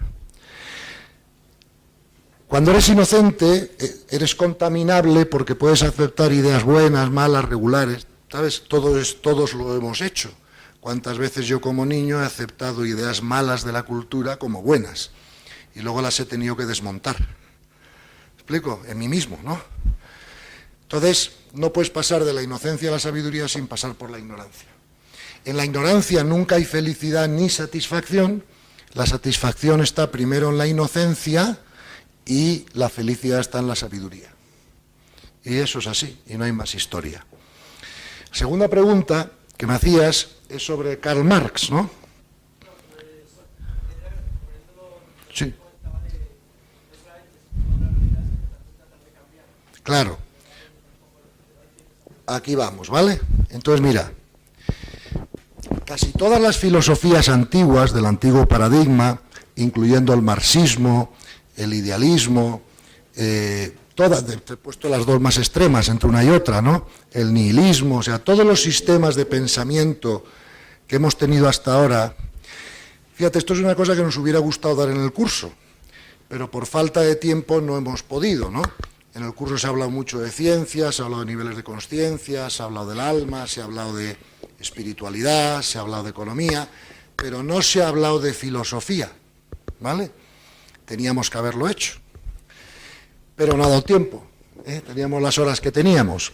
¿Por qué? Porque hemos hablado del ojo de la carne, que es la ciencia, hemos hablado de la contemplación, la conciencia cósmica, la mística y la consciencia, y hemos hablado menos del ojo intermedio, que es el ojo de la filosofía o de la razón, ¿vale? Y resulta que queremos que estos 3 ojos estén viendo la misma realidad y trabajando en la misma dirección para poder tener certeza. ¿Cuál ha sido el problema de las filosofías antiguas por los que no han fallado todas, unas por un lado, otras por otro? Una cosa muy sencilla, que nos enseña ahora la filosofía integral. Esos pensamientos o esas tendientes filosóficas no han tenido en cuenta los 4 cuadrantes de la manifestación. Fíjate, todo lo que ocurre en el mundo se manifiesta en 4 cuadrantes. Aquí tienes el cuadrante de la subjetividad individual, el yo. Aquí tienes el nosotros, esto sería la cultura. Y en el cuadrante de la derecha tendrías todo lo que es objetivo. Aquí tendrías, por ejemplo, el yo objetivo, ahora te explico lo que es esto, y aquí tendrías la cultura objetivada. ¿Vale? Entonces imagínate, la medicina se ocupa de esto. La medicina, esto es el cuadrante exterior y este es el cuadrante interior, ¿vale? La medicina se ocupa de esto, de mi cuerpo externo, ¿vale? La espiritualidad, ¿vale?, se ocupa de esto, de mi individual interno. La cultura son los valores internos compartidos. Y la cultura objetivada son lo que tú ves ahí fuera, ¿no? Entonces, por ejemplo, en tiempos de los romanos no veías aeropuertos, ¿cierto? Porque esto no había producido aviones todavía. Entonces, cualquier filosofía que no tenga en cuenta los 4 cuadrantes va a fracasar antes o después, porque no está alineada con la ley. Por ejemplo, el marxismo hubiera sido perfecto si no hubiera cometido un gran error, que es que el marxismo se ocupa de esto, ¿ok? Y negó esto. Y al negar esto, te equivocas en la realidad. El idealismo se ocupó de esto, pero dejó esto fuera de juego. Y también se puede equivocar, ¿me entiendes? Entonces tú siempre que evalúes una filosofía o un sistema de pensamiento, ten en cuenta que tiene que incluir los 4 cuadrantes de la manifestación. Entonces tu pregunta es... Ya, pero he aprovechado tu pregunta para decirlo yo, porque quería dejar esto claro, ¿me entiendes?, como una idea central para vosotros cuando vayáis a evaluar pensamientos o filosofías, ¿no? Tú te estabas preocupado de hacer algo cuando hay que cambiar algo o mejorar algo ahí fuera, ¿no? ¿Y qué debemos hacer? ¿No? Me preguntabas. Entonces, fíjate, nosotros cuando hagamos algo para mejorar algo ahí fuera, lo único que podemos hacer que funciona es ser de servicio. Esto salió en la conversación de ayer por la tarde, ¿vale? Hay gente que más que ser de servicio piensa en el activismo, ¿vale? Y esto se expresa en términos de hay que luchar contra, ¿entiendes? O hay que vencer a, o hay que, no sé, conseguir tal objetivo. Mira, lo que ocurre es perfecto y necesario, ¿vale? Y el que va a cambiar las cosas no eres tú ni yo, sino la consciencia, colapsando el electrón en otra dirección. No obstante, lo que sí nosotros tenemos que hacer es estar dispuestos a ser de servicio. Pero ser de servicio está contrapuesto contra luchar contra nada. Tú nunca jamás verás a Teresa de Calcuta yendo a una manifestación contra nada. Ella siempre irá a manifestaciones a favor de, pero nunca en contra de. ¿Me explico? En su mente y en su corazón no existe la idea de lucha, sino la idea de servicio. Gandhi decía, yo no quiero vencer a mis enemigos, eso es fácil, yo quiero transformarlos. ¿Me explico? Entonces la palabra lucha, la palabra activismo, tiene un componente de imposición, de una razón tuya que puede ser superior a la razón de otros. Pero todo lo que es una imposición no cambia ni transforma a nadie. La gente solo se transforma desde su libertad interna, desde que ellos deciden hacerlo. Y por lo tanto, mi consejo, si quieres cambiar algo a mejor, es que pienses en términos de ser de servicio, no de luchar contra ni de imponer nada. ¿Entiendes? Porque no conseguirás así nada de valor. Y desde luego no crecerás tú en nivel de consciencia al hacerlo. ¿Vale? No sé si te he contestado, pero... Sin eso, sin embargo, también tenía una frase que cuando intentas convencer a otra persona, la estás priorizando, también tiene que ser eso. Claro. Sí, eso sí, yo tengo claro. Ser de servicio. Tú... No, que va, mira, yo no paro. Pasivo nada, te aseguro que son 12 horas al día. Porque mira, si no estás escribiendo un libro o estás escribiendo unos manuales, estás hablando con las personas uno a uno porque te llaman para consultarte problemas, dificultades, lo que sea. Si no estás dando clases o conferencias, si no estás hablando donde te toque hablar, estás dando información cuando te la piden. ¿Qué va? De pasivo nada, te aseguro, como tú le digas al universo, fíjate, No. Verás por qué no es activismo, porque no es forzado. Yo no te llamo a ti para hablar contigo, ni para intentar convencerte de esto o aquello, sino que yo espero que tú me llames a mí para pedirme la información que necesitas cuando tú quieras. O sea, que ni es forzado ni es pasivo. Es simplemente activo con respeto. No sé si me... Claro. Ahora, te aseguro, esto créeme, o sea, si no me habéis creído nada de lo que he dicho en este curso, al menos créete esto que te voy a decir. Como tú le digas al universo, yo estoy dispuesto a ser de servicio, como tú digas eso, yo te aseguro que te llenan, te aseguro. O sea, no vas a saber de dónde te vienen las llamadas, las peticiones de esto y de aquello, la gente que quiere saber aquello y lo demás. O sea, tú simplemente dile al universo, oye, yo ya estoy listo para ser de servicio. Joder, luego me llamas.